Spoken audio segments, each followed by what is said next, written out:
What's up, everybody? I hope you're having a wonderful day and a wonderful week. Now, it's been exactly a month since the last Grow Tent tour, and there has been a lot of things that have happened since then, including some absolutely stunning pictures that I cannot wait to share with you. They're large, they're beautiful, stripy, they've got it all, along with a lot of other things that are happening in the Grow Tent that I want to touch base on. So I hope you enjoy it and are as excited as I am to share it with you. See you in a minute. We're going to start off with more of the basic humdrum, but I absolutely love it. This is Thorilii by Aristolochioides. This is the one that broke. If you'll remember that video about 2 or 3 videos ago, it has not stopped the plant from growing. As I talked about in that video, it's actually done very well. Here's one of its newer pictures, and they're just absolutely amazing. It's known as that lobster trap style picture, very Aristolochioides look to it, but with that Thorilii, it gets a little bit bigger in size. Very, very, very hardy, very fast growing plant. Produces basils a lot, so it already has 2 here, and it's got another one coming. Probably the fastest growing Nepenthes out there. I would be very confident in making that statement. All right, what else we got here. This one actually is an unknown name. I got this from Predatory Plants when it was small. It is a Veitchii hybrid, but it's very complex. But here's one of the pictures in there. It looks like it's almost got like a maxima with it, which is just absolutely beautiful. What's odd about this one is that it has only produced all lime green pictures until this one. All of a sudden it decided it was going to produce very maxima-like pictures. So that's very unique and something that it has not done in probably a year and a half that I've owned it. So that was interesting. This little guy right here is Patches by, Sibianensis Patches by Truncata Giant. Plant Prodigy has one that's very large, and so that's really cool to see. I cannot wait for this one to get big. It's going to be beautiful. It's a little bit of a slow grower for me, but I feel like it's going to be worth the wait for sure. This one is the newest Stena picture. Let's see if I can get it to not be shy. It is absolutely gorgeous. This Stena plant has done very well, and it is taking off quite a bit. I would say it is now spanning 1.5 feet, maybe 2 feet in total diameter. It started off very compact and small, but as you've heard me talk about this one before, they grow a lot of growth points in the wild, and so I'm hoping this one will do the same. As you can see, it got a little dry, and there is some of that stress from that dry out. So you got to make sure that doesn't get that dry. So, but it has rebounded quite nicely and is doing very, very well. Let's see what else we've got here. So this one is Spatulata by Spectabulus by Veitchii Cobra, and it is, if I can get it to focus, there we go. Stunning. Look at that very heavily Veitchii Cobra peristome. Here's the newest one coming out. Not big yet, but even at a small size, just look how impressive that flare on that peristome is, and that striping. Just an absolutely lovely plant. Been a relatively easy grower, all things considered. I haven't exactly been able to give it the care that it needed, but it has still done quite nicely for me. Let's see what else we've got here. I love these. This is one of my favorite, well, probably top 2 favorite plants. This is the Spatulata by Rob Cantley, and I've got quite a bit of them. Here's some more over here. And what's so cool about this one, there's multiple plants. I think I have in total probably, I don't know, a dozen of these plants, and they all are very variable. So some of them are, well, maybe if I just take a picture of something else besides pots.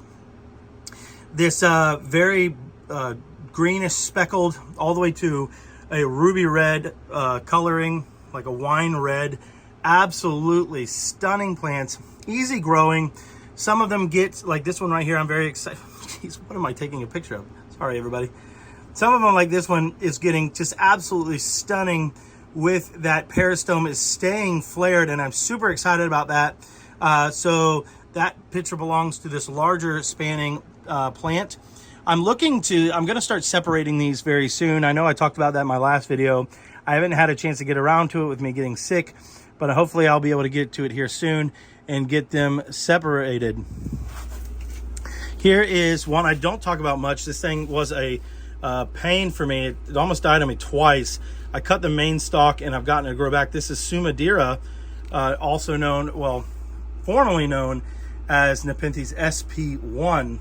And so it's got that really weird, pronounced, I don't even know how you describe it, almost like a Colossi type of top to it.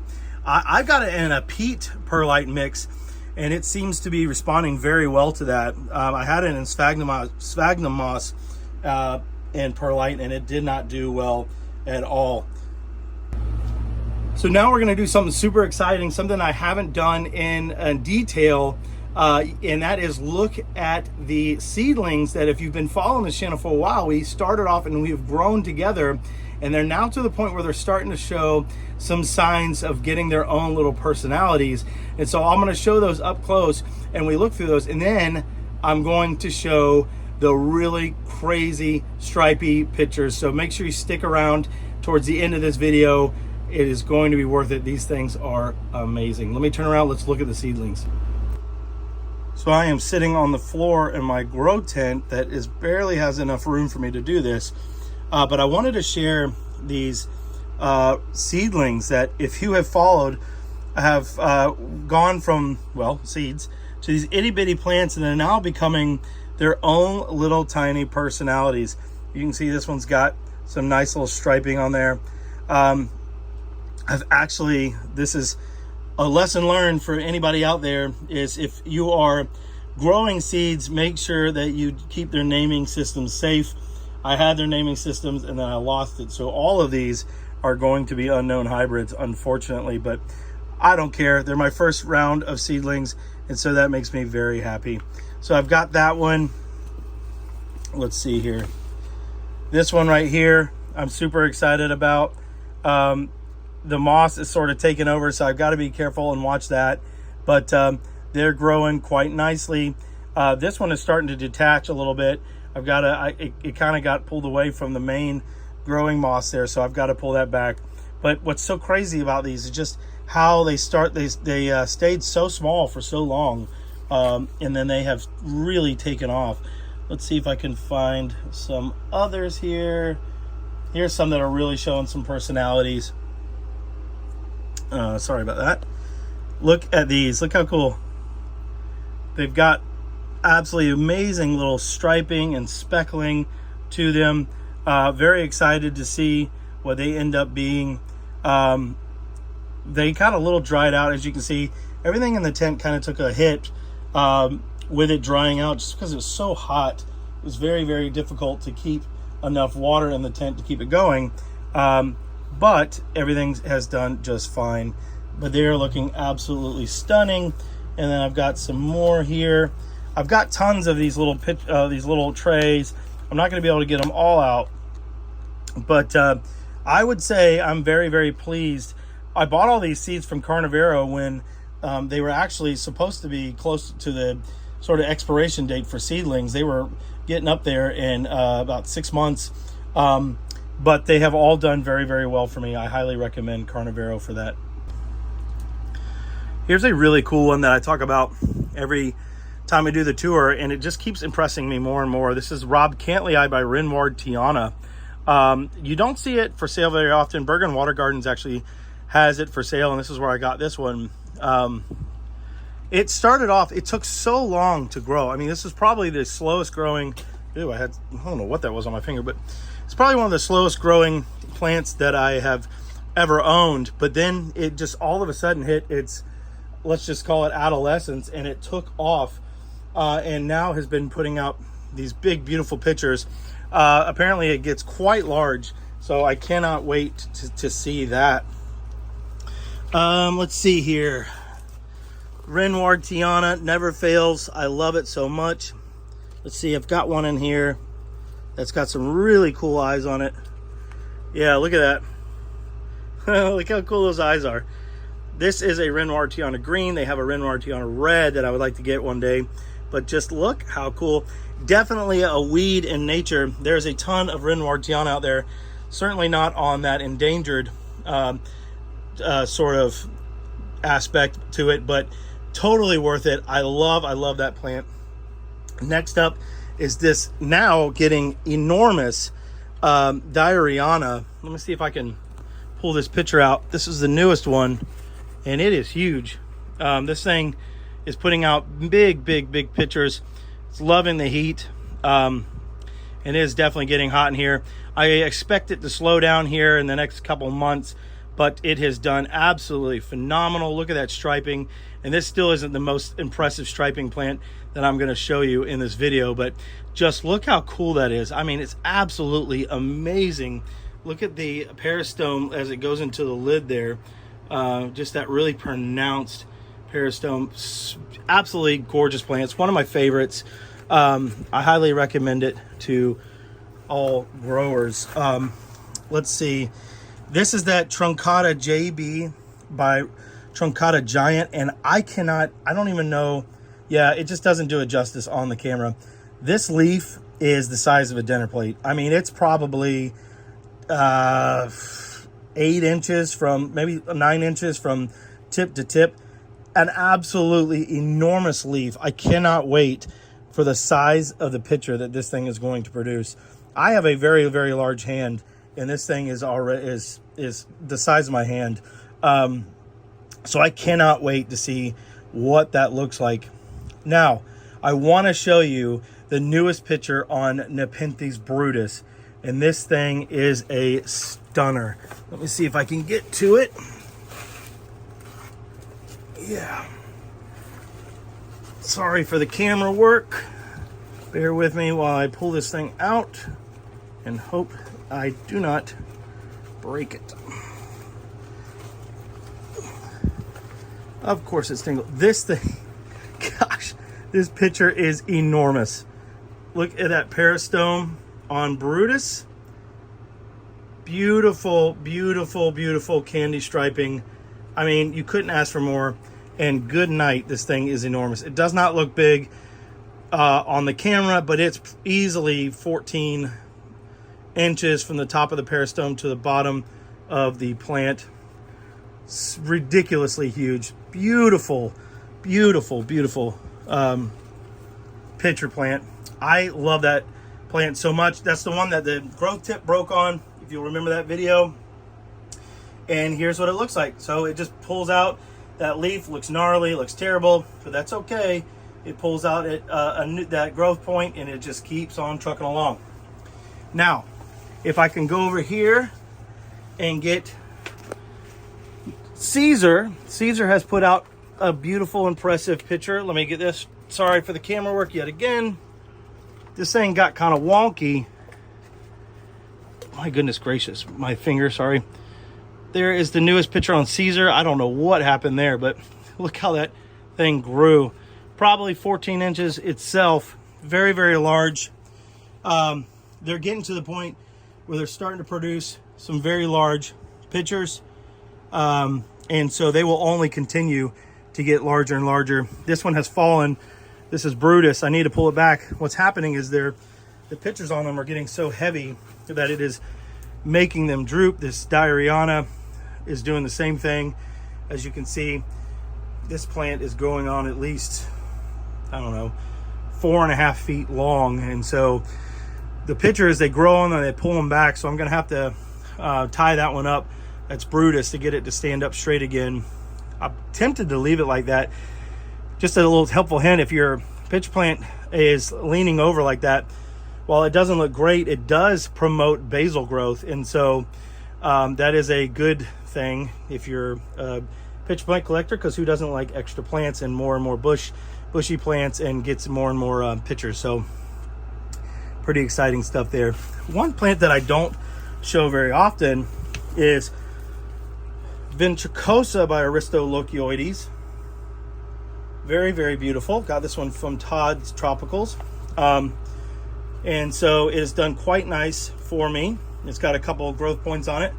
And so this one right here is Glabrata by Aristolochioides. And as you can see, the main vine is not doing great. So this plant fell, and I've made a lot of videos on it because I love it. But this the plant fell, and it came out of the pot, and I think that really messed with the roots. It is still doing strong, but as you can see, this is not. So this, don't mistake this for stem rot. And the way you can tell that is, see how that leaf is still green and it's darkened from here to there? If it was stem rot, that would be in reverse. Now, it doesn't look great. I'm about to drop it again. It doesn't look great by any means.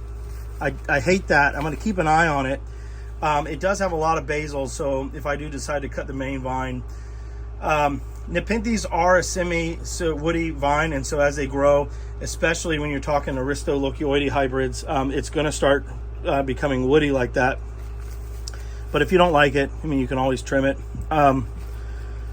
I am going to get in here very soon and start finding ways to get these plants a little bit more breathing room. They like being clustered together, but not this much. This is too much. See how it's becoming a jungle? I have very strong fans in here, but this is definitely not ideal. What will end up happening is they can start developing mold issues and start to get very unhealthy. So my plan is to start stacking them sort of in a zigzag pattern so they have a little bit more breathing room and sort of get them off the ground. But in the meantime, until I can afford to get a larger growing area, in the meantime, they're just real snugged up. Just look at this again. This Brutus picture is phenomenal. I gave all these plants an osmocote pellet about 2.5 weeks ago, and it is definitely proven to be a pretty amazing for them. They've shown a lot of really good jumps. Sorry, I'm still trying to get my bearings. I still don't feel great, but I'm getting better. But I wanted to share this with you because there's just been a lot of really cool happening in the grow tent. I certainly hope that you've enjoyed that. Again, I'm still trying to get my energy back up and everything, but hopefully that wasn't too disheveled and out there. But I just really wanted to share with you all these cool updates on these plants and just show you. I mean, I can't believe that Brutus picture, that Caesar picture. They've been amazing. The Stena, they're all growing in so beautifully. And like I said, I gave them all osmocote pellets about, I'd say 2.5, 3 weeks ago. And so that is really proven to bear a lot of good fruit. Now, I don't want to feed them. I'm tempted, like, just to keep doing, just give them more, but you want to make sure that you do it systematically. I'm going to give it another couple weeks before I feed them again. For one, as you can see, my grow tent is already filling up, and so I'm not too interested in having them grow very fast. But two, you don't want to get them over, I don't know what you would call it. Don't give them too much nutrients, or else they are going to start burning and eventually could potentially die. So this is a long game, right? You got to take your time with these. As impatient as it might be, especially if you're like me, you want to see those big, beautiful pictures. Less is more, and a lot of times when it comes to these plants. I hope you've enjoyed this video. As always, if you have any questions, please let me know in the comments. Thank you so much for your support. Have a wonderful day and a wonderful week. I'll see you soon. Bye-bye.